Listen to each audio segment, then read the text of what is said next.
Assalamualaikum Bu, saya Alfat Oktawijaya. Saya ini mahasiswa dari Universitas Forteko.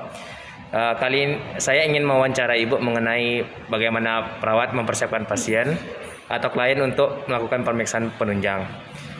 Tapi sebelum itu Bu, boleh perkenalkan diri Ibu, siapa dan berapa lama Ibu, dan bagaimana pengalaman Ibu selama bertugas itu Bu. Terima kasih. Assalamualaikum warahmatullahi wabarakatuh. Nama Ibu Yeni, petugas dari Puskesmas Biaro. Saya akan berusaha menjawab pertanyaan dari apa.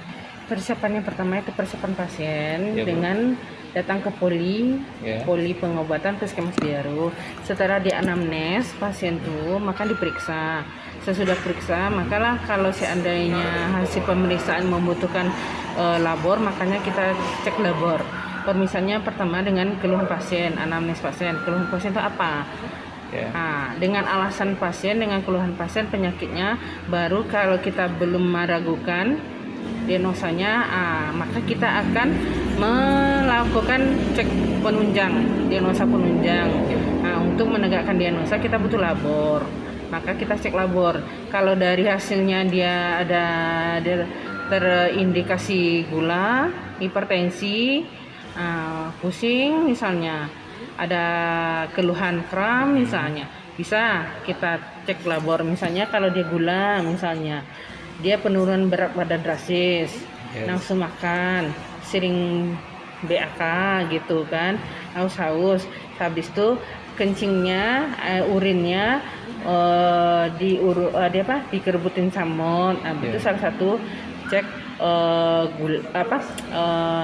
terindikasi dengan gula. Maka kita adakan cek gula darah.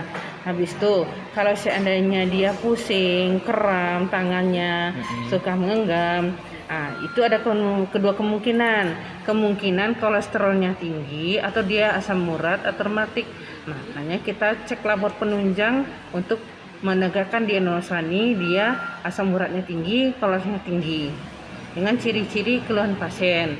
Habis itu kalau seandainya tidak, hasil labornya menunjukkan, setelah keluar baru bisa kita tegakkan diagnosa, baru kita bisa kasih pengobatan. Ya, dari keluhan pasien kita belum bisa menegakkan diagnosa bahwa dia misalnya kayak keluhannya itu dia kayak ciri-ciri penyakit diabetes gitu ya. Dari keluhan pasien kita belum bisa menegakkan langsung diagnosa tanpa pemeriksaan penunjang. Penunjang itu lapor. Nah, itu salah satu alasan kita lakukan pemeriksaan penunjang dengan labor. Di sini labornya kita ada Widal. Widal itu untuk tipoid, ada HB, ada gula darah, ada nabza itu istilahnya narkoba. Di sini juga ada. Kalau ada cirinya satu dengan alasan indikasinya, maka kita cek labor. Setelah cek hasil keluar, baru kita bisa lakukan tegakkan diagnosa dan pengobatan. Kalau seandainya di sini pengobatannya bisa dengan obat, di sini kita rujuk ke rumah sakit.